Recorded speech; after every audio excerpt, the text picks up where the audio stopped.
প্রশ্ন এসেছে অনেকে দিনের বেলায় স্বপ্নদোষ হলে রোজা ভঙ্গ হবে কিনা। এক নাম্বার প্রশ্ন, মাশাআল্লাহ আলহামদুলিল্লাহ যুবক ভাই হয়তো করেছে। আপনি সেহরি খাওয়ার পরে ঘুমানোর পরে, এটা প্রাকৃতিক একটা নিয়ম, আপনার যদি স্বপ্নদোষ হয় আপনার রোজার কোনো কমতি হবে না। অনেকেই রোজা ভেঙে দেন, না রোজা ভাঙানো যাবে না, এটা অটোমেটিক। কিন্তু এখানে প্রশ্ন দাঁড়াইতে পারে, আপনি যদি ইচ্ছাকৃতভাবে আপনি যদি বীর্য বের করেন ইচ্ছাকৃতভাবে, তাহলে আপনার রোজা নষ্ট হয়ে যাবে।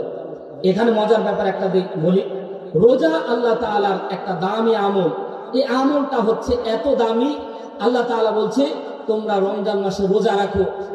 যারা স্বাস্থ্যবান, যারা সামর্থ্যবান তারা রোজা রাখো। যারা অভাবী, এখানে অভাবীদেরকেও আল্লাহ তাআলা রোজা রাখার কথা বলেছে। কিন্তু যারা সফরে থাকো, আওয়ালা সাফারি, যারা সফরে থাকো অথবা যারা অসুস্থতায় ভুগো, অসুস্থতায় যারা চূড়ান্ত অসুস্থতায় ভুগে, আল্লাহ তাদেরকে রুখসত দিয়েছে। জোরে বলেন সুবহানাল্লাহ। তাহলে একটা জিনিস মনে রাখেন, রোজার জন্য 1 নাম্বার কাফফারা, 1 নাম্বার কাজা, 1 নাম্বার কাজা, 2 নাম্বার কাফফারা, 3 নাম্বার ফিদিয়া। 3টা জিনিস বুঝেন। কাজা হলো আপনি সফরে আছেন, সফরে থাকলে আপনি ইচ্ছা করলে রোজা রাখতে পারেন, ইচ্ছা করলে ভেঙে দিতে পারেন। আপনার এটা ইখতিয়ার আছে, ভেঙে দিয়েছেন, জয়টা রোজা ভাঙবেন, পরবর্তী কাজা আদায় করবে।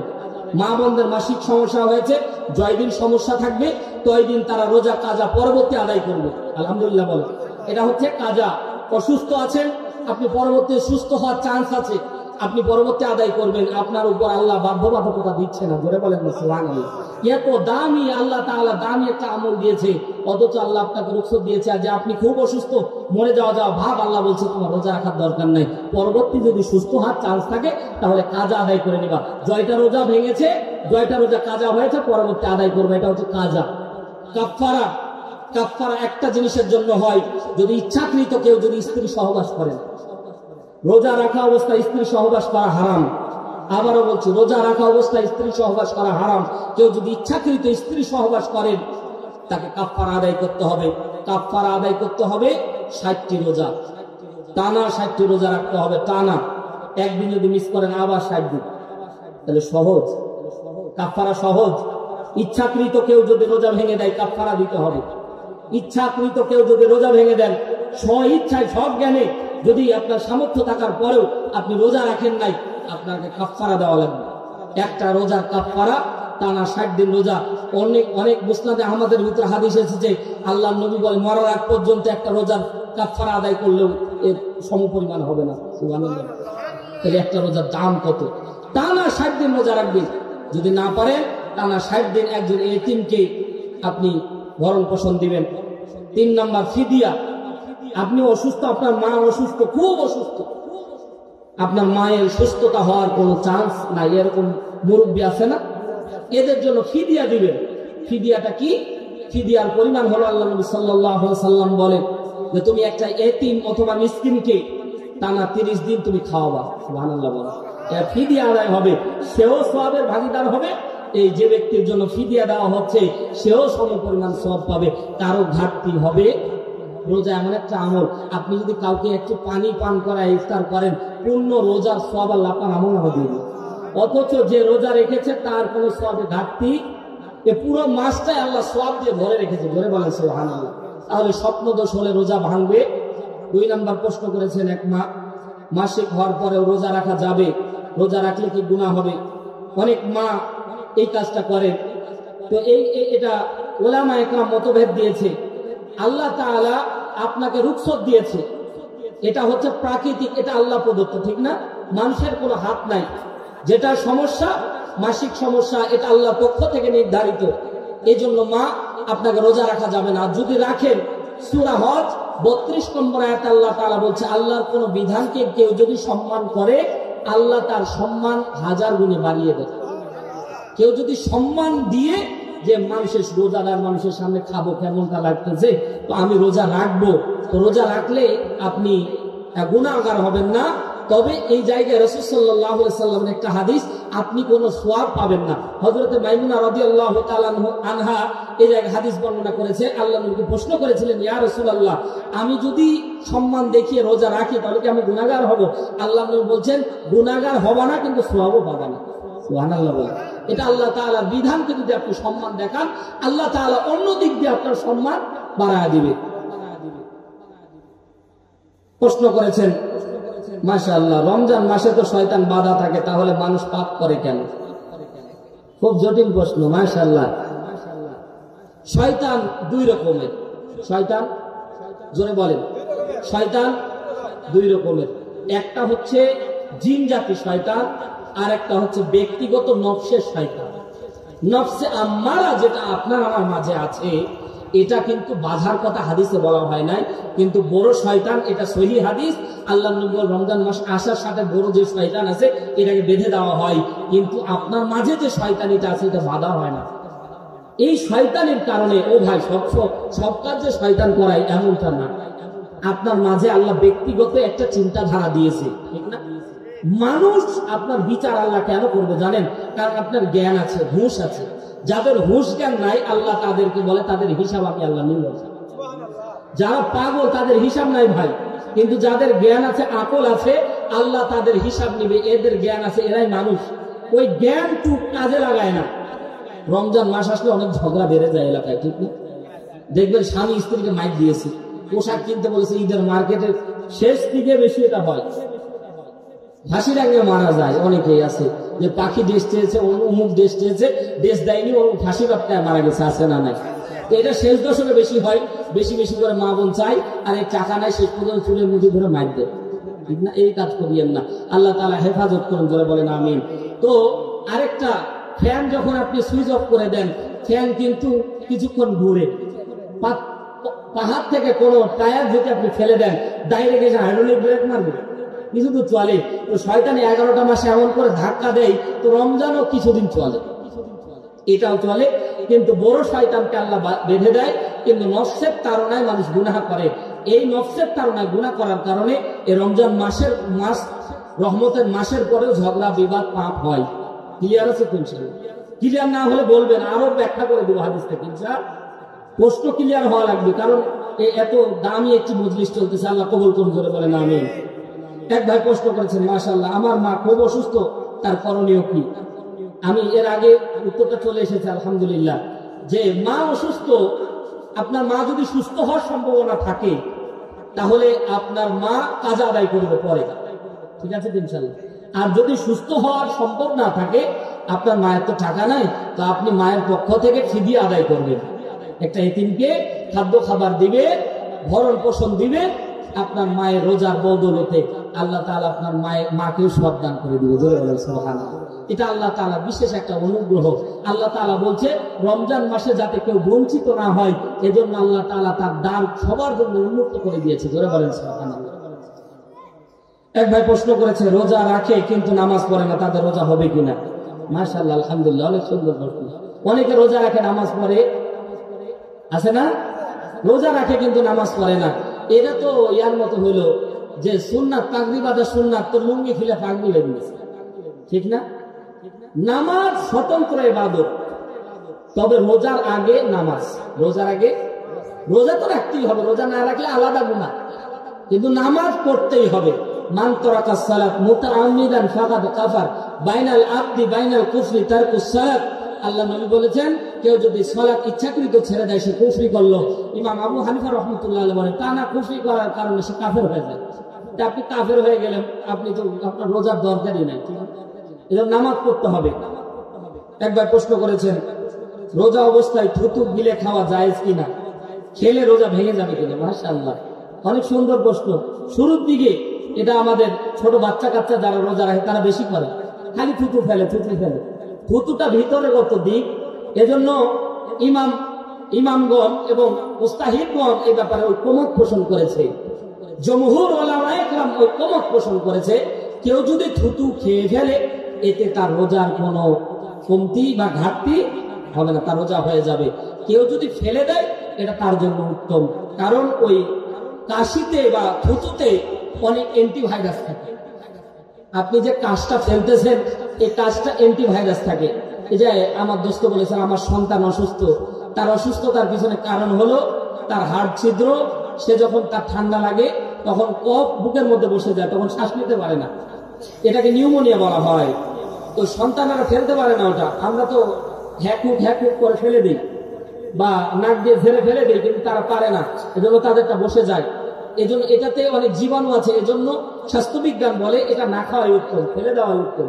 তবে থুক যদি কেউ খায়, থুতু কেউ খায়, তাহলে তার রোজার কিছু হবে না।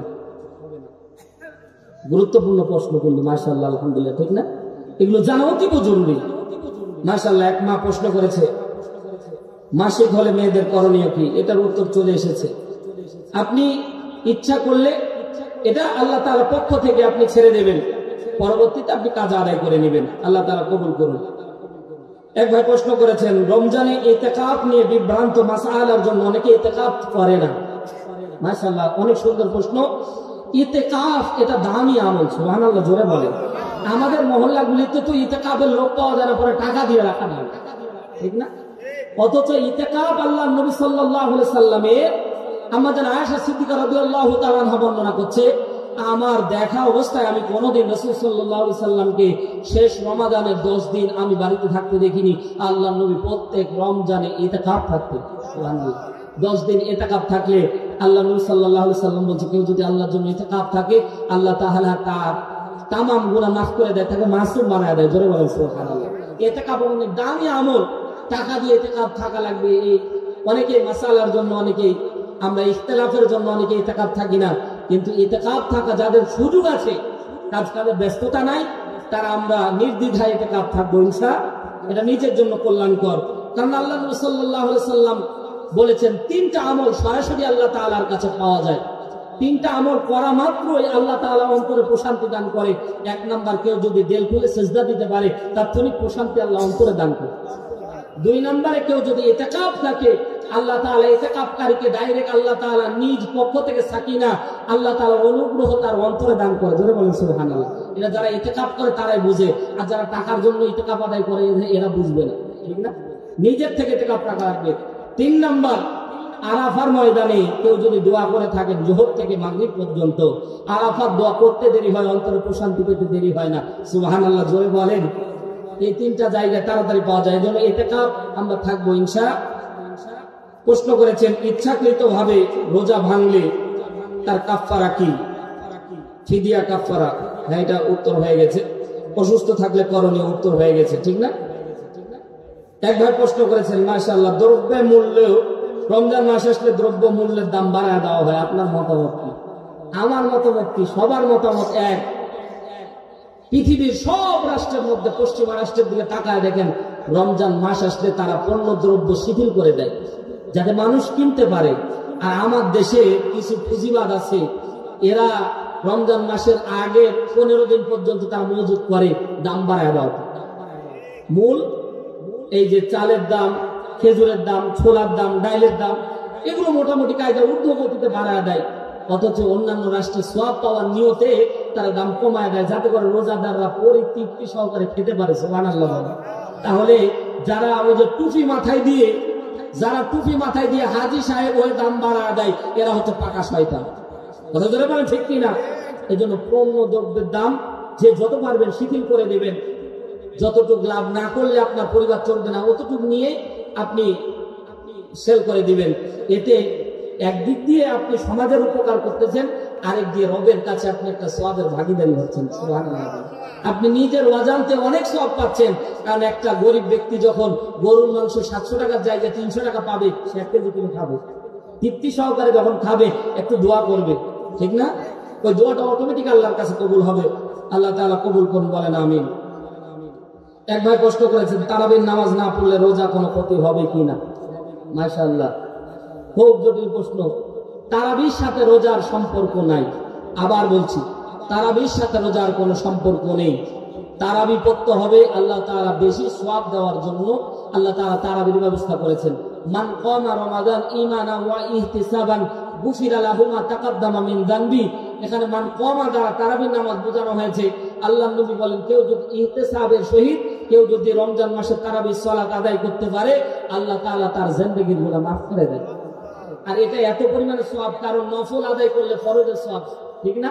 এই যে আপনি সুন্নাত আদায় করতেছেন, তারাবির নামাজ কি ফরজ না সুন্নাত? তারাবির নামাজ ইখতিলাফ আছে, 8 রাকাত 20 রাকাত 22 রাকাত 32 রাকাত, মারামারি করেন, যে যতটুকু পারবেন আদায় করবেন।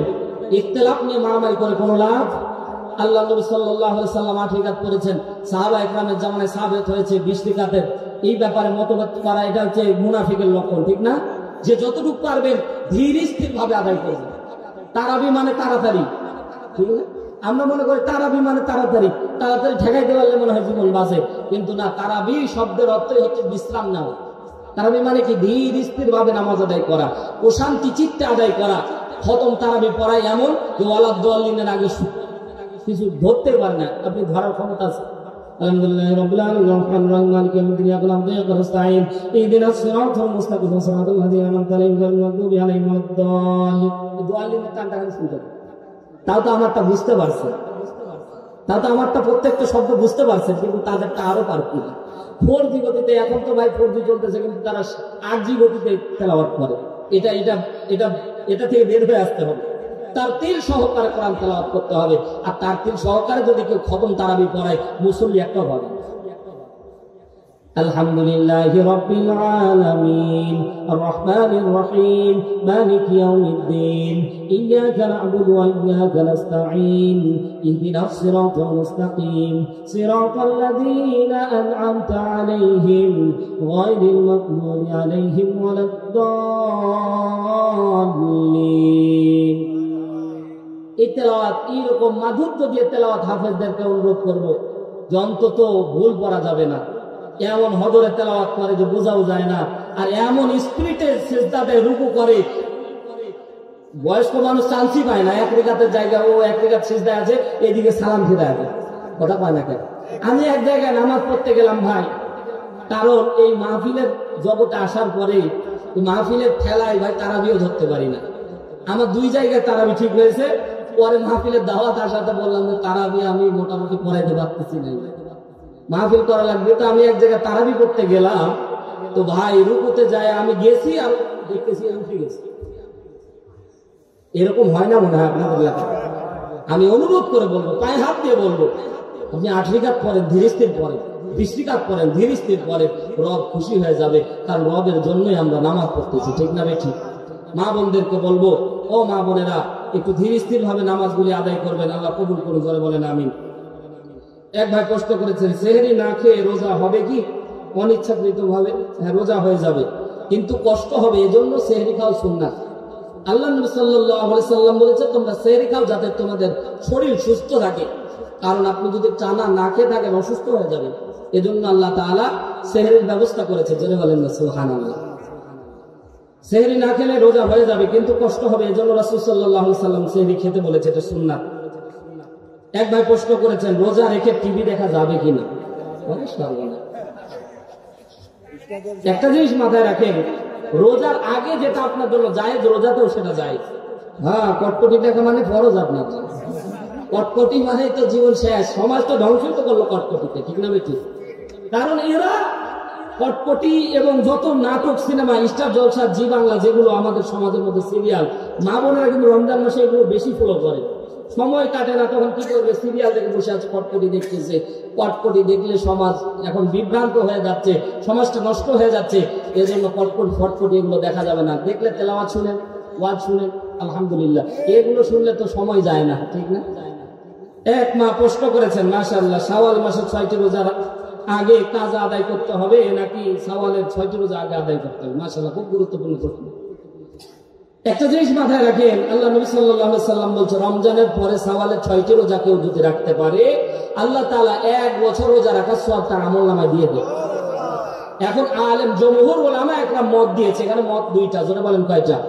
জমহুর উলামা মত দিয়েছে যে রমজানের, কারণ কাজা মা বোনদের এটা কম্পালসারি, মাসে একবার হবে, 3 দিন 5 দিন 7 দিন। তো এরা কাজা আগে আদায় করবে নাকি শাওয়ালের রোজা আদায় করবে? জমহুর উলামা একটা মত দিয়েছে আগে কাজা আদায় করতে হবে, এটা 1 নম্বর মত। 2 নম্বর, অধিকাংশ আলেম মত দিয়েছে বড় বড় আলেম মত দিয়েছে যে শাওয়ালের রোজা নির্দিষ্ট আর রমজানের রোজা অনির্দিষ্ট। এজন্য শাওয়াল মাসের চাঁদ শেষ হয়ে গেলে এই রোজার ফজিলত আর থাকবে না, কিন্তু সে বছরে যে কোনো সময় আদায় করতে পারবে। এজন্য যে কোনো সময় আদায় করে নিলে হবে। তবে এখানে একটা মাসআলা, গাণিতিক একটা মাসআলা দেওয়া হয়েছে, একটা রোজা রাখলে আল্লাহ তাআলা তার আমলনামায় 10টা রোজার সওয়াব দেয়। এটা বুখারীর হাদিস। তো এখন হিসাব করে দেখলাম 30টা রোজা রাখলে 30 দিয়ে 10টা গুণ দিলে 300 হয়। কথা বুঝতেছেন? 30 দিয়ে 300 10টা গুণ দিলে কত হয়? 300। আর বছর পুরে 360 দিন। তো পরে শাওয়াল মাসে 6টা রোজা রাখলে আবার 10 দিয়ে গুণ দিলে 60 দিন। এই জন্য 360 কে এইদিকে 36 দিয়ে গুণ করলে 360। সুবহানাল্লাহ বলবেন না? আর জোরে বলেন সুবহানাল্লাহ। এজন্য বলা হয়েছে এক মাসের সব আল্লাহ দিবে। কারণ একটা রোজাতে 10টা আছে, 10 কে 30 দিয়ে গুণ দিলে 300, আর 6 দিয়ে গুণ দিলে 60, 360। বছর কত দিনে? এক বছরের সব। সুবহানাল্লাহ জোরে বলেন।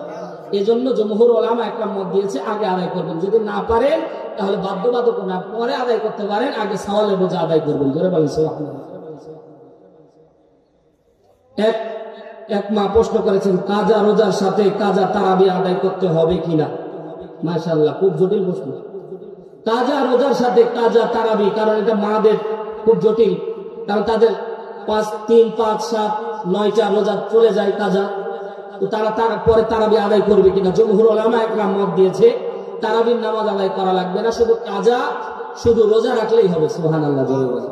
পরবর্তী তারাবির সওয়াব সে অটোমেটিক আল্লাহ তার আমল নামে দিয়ে দিবে। সুবহানাল্লাহ। কারণ মা বোনদের রোজা রাখতেছে না, এটা তো বিধানকার, বলেন না বিধানকার, আল্লাহর পক্ষ থেকে বিধান আসার কারণে যত সওয়াব পুরুষ পেল তার আমলের কমতি আল্লাহ ওই মায়ের রাখবে না, আল্লাহ আমল দিয়ে দিবে। সুবহানাল্লাহ জোরে বলেন। এজন্য কষ্ট করা লাগবে না, মা তারাবি আদায় করতে হবে না। এক মা প্রশ্ন করেছেন ওষুধ খেয়ে মাসিক বন্ধ করলে 30টা রোজা রাখার নিয়ত করলে গুনাহ হবে কিনা। খুব গুরুত্বপূর্ণ প্রশ্ন বর্তমান বিজ্ঞানের আলোকে।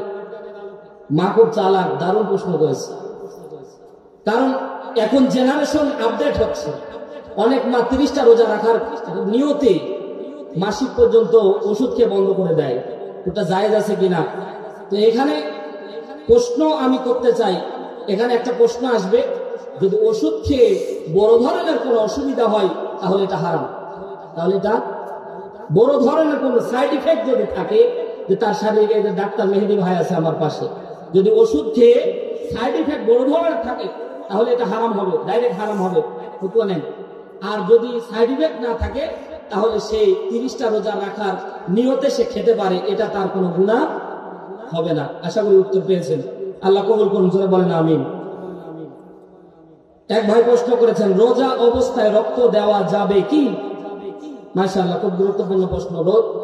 রোজা থাকা অবস্থায় আপনি রক্ত দিতে পারেন, এটা আপনার রোজা ভঙ্গ হবে না। রক্তদান এটা অনেক বেশি ভালো কাজ। আপনার 120 দিন পর অটোমেটিক আপনার যে রক্ত এটা নষ্ট হয়ে আবার নতুন রিসাইকেল রক্ত আল্লাহ তাআলা আপনাকে দেয়। সুবহানাল্লাহ বলে। এজন্য কেউ 120 দিন পর পর রক্ত দিবেন, আগে দিবেন না আবার। কারণ আমি আগে খুব আবেগী ছিলাম, কেউ ফোন দিলেই ও পজিটিভ, আমি দৌড়ায় যেতাম রক্ত দিতে। তো মাসে 2 বার 1 বার রক্ত দিয়েছিলাম, টানা 3 বার, এরকম মাসে করে দিতাম। আমার রক্তের অ্যান্টিবডি নষ্ট হয়ে গেছিল। আমি অনেকদিন হাসপাতালে ছিলাম এবং ঢাকাতে অনেকদিন আমি মৃত্যুসজ্জায় পাঞ্জা পর্যন্ত লড়েছিলাম। আমার অ্যান্টিবডি, পরে আমার রক্তের অ্যান্টিবডি তৈরি করতে অনেক টাকা খরচ হয়েছিল আমার। পরবর্তী ডাক্তার বলেছিল যে আপনি অতিরিক্ত রক্ত দেওয়ার ফলে আপনার অ্যান্টিবডিগুলো নষ্ট হয়ে গেছে, আপনি রক্ত তৈরি করতে পারতেছেন না, যেগুলো আল্লাহ তাআলা দিয়েছে। এজন্য 120 দিনের আগে কেউ আবেগ দিয়ে রক্ত দিবেন না। 120 দিন হয়ে গেলে আপনি পরবর্তীতে আপনি রক্ত দিবেন। এটা খুব দামি একটা আমল, কারণ এই রক্ত দেওয়ার ফলে আপনার যে ব্যক্তি রক্ত পেল ও যত আমল করবে আপনি একটা হিস্সা সওয়াব পাবেন। সুবহানাল্লাহ। এক ভাই প্রশ্ন করেছে অসুস্থতার প্রয়োজনে স্যালাইন ইনজেকশন নেওয়া যাবে কি। মাশাআল্লাহ, অনেক গুরুত্বপূর্ণ প্রশ্ন। স্যালাইন যদি যেটা ভিতরে নেওয়া হয় ওটা নেওয়া যাবে না, কিন্তু ইনজেকশন নেওয়া যাবে। ইনজেকশন পুশ করা হয়, কিন্তু ইনজেকশন 2 ধরনের, যেটা রগে পুশ করা হয়, যেটা রক্তের সাথে মিশে যাবে, এটা জায়েজ না। মাংসে যেটা মারা হবে সেটা জায়েজ আছে, মাংসে যেটা মারা হবে সেটা জায়েজ আছে। অক্সিজেন নিতে পারবেন আপনি, অক্সিজেনের সাথে খাদ্যনালীর কোনো সম্পর্ক নেই। ইনজেকশন 2 প্রকার, যেটা রক্তনালীতে মারবে ওটা জায়েজ নাই, ওটা হলে আপনার হজম ভেঙে যাবে, আর যেটা আপনার মাংসে মারবে সেটা জায়েজ আছে। একজন বিশাল প্রশ্ন করেছে, আসসালামু আলাইকুম হুজুর, আমি একজন ছেলে, বয়স 16 প্লাস, ক্লাস 10-10 পড়ি, আমি বিয়ে করতে চাচ্ছি। ওরে সর্বনাশ, কিন্তু আমি কোনো কাজ কাম করি না যে বউকে খাওয়াবো, কিন্তু অল্প বয়সে বিয়ে করার খুব শখ, আস্তাগফিরুল্লাহ, আর বাসা থেকেও বিয়ে দিচ্ছে না, দিবে কেন? তাহলে এখন আমার করণীয় কি? তুমি রোজা রাখবা, ঠিক না? যেহেতু তোমার বেশি অতিরিক্ত রোজা রাখলে আল্লাহ তাআলা রোজার দ্বারা মানুষকে সংযমী বানায়, সুবহানাল্লাহ বলে। কারণ তুমি টেনে পড়ো। একটা জিনিস মাথায় রাখবেন, এখানে যে প্রশ্ন করেছে তাকে আমি ধন্যবাদ দিচ্ছি, কিন্তু আপনার ছেলে উপযুক্ত হলেই বিয়ে দিতে হবে, ঠিক আছে তো? ইনশাল্লাহ ছেলে মেয়ে উপযুক্ত হলেই বিয়ে দিতে হবে। অনেকেই ইনকাম করেন না, কিন্তু তুমি টেনে পড়তেছো, বাবা তোমার এখনো বিয়ে হয়নি, বয়স হয়নি বাবা, তুমি বললে এটা আবেগ দিয়ে বলতেছো। বউ আসলে যখন 2টা কানের উপর দিবে তখন বুঝতে পারবা। কারণ যারা বিয়ে করেছে তারা বুঝে যে বউয়ের যন্ত্রণা কি, ঠিক না? এটা আবেগ দিয়ে বলতেছো, কিন্তু তোমার এখনো বয়স হয়নি, ম্যাচিউরড হওনি, তুমি আবেগ দিয়ে। কারণ যৌবন আসলেই প্রথমে এক ধরনের ধাক্কা দেয়, এটা তোমাকে দিচ্ছে এখন, এজন্য এই আবেগে পড়া যাবে না। আর মা বাবার করণীয় হলো, মা বাবার করণীয় সন্তান ম্যাচিউরড হলে পুরুষ এবং নারী, ছেলে এবং মেয়ে বিয়ে দিয়ে দিতে হবে। না হলে ম্যাচিউরড হওয়ার পরে আপনার মেয়ে ছেলে বিবাহ দেওয়ার বয়স হওয়ার পরেও আপনি বিয়ে দিচ্ছেন না, সে ইনকাম করতে পারবে না বলে সে যতগুলি গুনাহ করবে আপনি ভাগী হতে হবে। অনেক বর্তমান সময়ে ভাই, এটা আমি দেখেছি, বিয়ে করতে গেলে এখন মেয়ে পাওয়া যাচ্ছে না, বয়সী বেলে হচ্ছে না। বিশ্ববিদ্যালয়ের পরে অনার্স মাস্টার শেষ, ওর বেলে বয়স হয় নাই, ও ঠিকই চিপাই যায় ধরা পড়তেছে, কথা কয় না কেন? ও ধরা পড়তেছে তখন ওর বয়স হচ্ছে নাকি বলে? শুনতে খারাপ লাগতেছে। কারণ আমি যখন বিয়ের জন্য যখন আমি বাড়িতে বললাম, আমিও ছাত্র অবস্থায় বিয়ে করেছি, আলহামদুলিল্লাহ, আমি সেকেন্ড ইয়ারে থাকতে বিয়ে করেছি, আলহামদুলিল্লাহ বলবেন না? আল্লাহ তাআলা সূরা বাকারার 222 নম্বর আয়াতে আল্লাহ তাআলা স্পষ্ট ভাবে বলছে, সূরা নূরের 32 নম্বর আয়াতে আল্লাহ তাআলা বলছে, তোমরা অভাবের তাড়নায় বিয়ে করো না, বিয়ে করো, আমি অভাব দূর করে দেব। আল্লাহ নবীর কাছে একজন সাহাবী আসলেন, বললেন, ইয়া রাসূলুল্লাহ, আমার অভাব দূর হচ্ছে না। আল্লাহ নবী বললেন, একটা বিয়ে করো। কিছুদিন পর আবার আসলেন, ইয়া রাসূলুল্লাহ, আমার অভাব তো দূর হচ্ছে না। আল্লাহ নবী বললেন, আরেকটা বিয়ে করো। 2টা বিয়ে করলো। কিছুদিন পর আবার আসলো, ইয়া রাসূলুল্লাহ, আমার অভাব তো দূর হচ্ছে না। আল্লাহ নবী বললেন, আরেকটা বিয়ে করো। আবার কিছুদিন পর আসলো, আল্লাহ নবী বলছে, আরেকটা বিয়ে করো। 4টা বিয়ে করেছে। এবার এসে আল্লাহ নবীকে বলছেন, ইয়া রাসূলুল্লাহ, আমার অভাব তো দূর হচ্ছে না। আল্লাহ নবী মৃদু হেসে ধমক দিয়ে বলে, 4টা বউ চালাও, আবার অভাব আছে? সুবহানাল্লাহ বলবেন না? আমাদের সমাজের ভিতর একটা আপনাদের মাসালা এখানে বলি, কোরআনের ভিতর সূরা নিসা 3 নম্বর আয়াত, কথার পিছনে দলিল আছে। আল্লাহ তাআলা বিয়ের ব্যাপারে বললেন, মাসনা ওয়া সুলাসা ওয়া রুবা ফাইন খিফতুম আল্লা তা'দিলু ফাওয়াহিদা। সুবহানাল্লাহ, জোরে বল। আল্লাহ বিয়ের ক্ষেত্রে বললেন 2 2 3 3 4 4। সুবহানাল্লাহ বলবেন না? আল্লাহ বললেন 2টা করো, 3টা করো, 4টা করো। মা বোন মনে মনে গালি দিচ্ছে আর বলছে, হুজুরে এতক্ষণ ঠিক ছিল রে, হুজুরে মাইর দাও। 2টা বিয়ের জন্য উৎসাহিত করতেছে। ও মা, আপনার ওয়াজি সামনে আছে, আল্লাহ বলছেন যে 2টা করো কল্যাণ আছে, 3টা করো কল্যাণ আছে, 4টা করো কল্যাণ আছে। আল্লাহ বলছে, ফাইন খিফতুম আল্লা তা'দিলু ফাওয়াহিদা, যদি ন্যায় প্রতিষ্ঠা করতে না পারো, যদি তাদের মাঝে সমতা প্রতিষ্ঠান করতে না পারো, তাদের মধ্যে ইনসাফ প্রতিষ্ঠা করতে না পারো, তাহলে যদি দুর্বল হও, ফাওয়াহিদা, একটা নিয়েই থাকো। আল্লাহ তাআলা দেখেন কি সুন্দর বিধান দিচ্ছে। 2টা যদি বিয়ে করেন, 2টাকেই দেখতে হবে। ও বিয়ে করার পরে ছোট্ট টুনটুনি এনে থাকবেন আর বড়টা ঘুরে বেড়াবে, হয় না? বিয়ে করার পরে, একটা বিয়ে করার পরে বউয়ের হাত দিকে তাকায় না। এজন্য তো মা বোন বলছে, জীবন দিব কিন্তু দ্বিতীয় বউ আনতে দিব না, কথা হয় না কেন? কিন্তু মধ্যপ্রাচ্যের দিকে তাকান। আমার মদিনা বিশ্ববিদ্যালয়ে আমার চান্স হয়ে গিয়েছিল 80%, 20%-এর জন্য যাইতে পারিনি, কপাল ছিল না। লটারি হয়, চূড়ান্ত পর্যায়ে বাছাইয়ের লটারি হয়, লটারিতে আমার নাম উঠে না গেল। সব দিক দিয়ে আমি ফিট হয়ে গেছি, যাইনি। তো আমার এক বন্ধু গেছে, তো বন্ধু একটা বিয়ে করছে। তো বন্ধুকে সৌদিয়ান এক বন্ধু জিজ্ঞাসা করতেছে, বন্ধু তুমি বিয়ে করছো কয়টা? কয় একটা। কিন্তু তুমি দুর্বল। বলছে তারা মনে করে একটা বিয়ে মানে দুর্বল। তো বলছে তুমি কয়টা? বলছে 4টা করছি। 4টা নিয়ে আসো, 4টাই খুশি। সুবহানাল্লাহ, জোরে বল। তো তারা এই টার্গেট লাইন মারতেছে রে, এই কঠিন টার্গেটের মানুষ। এ আল্লাহর বান্দারা রাগ করতেছেন তো, তারা বুঝাচ্ছে যে ন্যায় প্রতিষ্ঠা করলে দুইটা হলে তাদেরই উপকার, কারণ কাজ ভাগ করে নেবে দুইজন। কিন্তু ভাই সতীন যখন আসে তখন ঘরের মধ্যে শান্তি থাকে না। এই জন্য মা বোন আমাদের সমাজের ভিতরে দ্বিতীয় বিয়ে করতে দেয়, এটা আমাদের দোষ, আমরা ন্যায় প্রতিষ্ঠা করতে পারি না। আল্লাহ বুঝার উপলব্ধি করার তৌফিক দান করুন। যে ছোট্ট ভাই এই প্রশ্ন করেছো তাকে বলবো যে তুমি পারলে রোজা রাখবা, আর না হলে তুমি সময় নাও, চাকরি বাকরি হলে আল্লাহ তাআলা তোমাকে কবুল করুন। তো মাশাআল্লাহ আলহামদুলিল্লাহ অনেকগুলি প্রশ্ন আমরা যেগুলো করেছেন এগুলি উত্তর দেওয়ার চেষ্টা করেছি।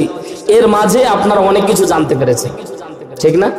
অনেক মাসআলা হয়ে গেছে মোটামুটি আলহামদুলিল্লাহ। আল্লাহ তাআলা এগুলোর উপর আমল করার তৌফিক দান করুন, জোরে বলেন আমিন।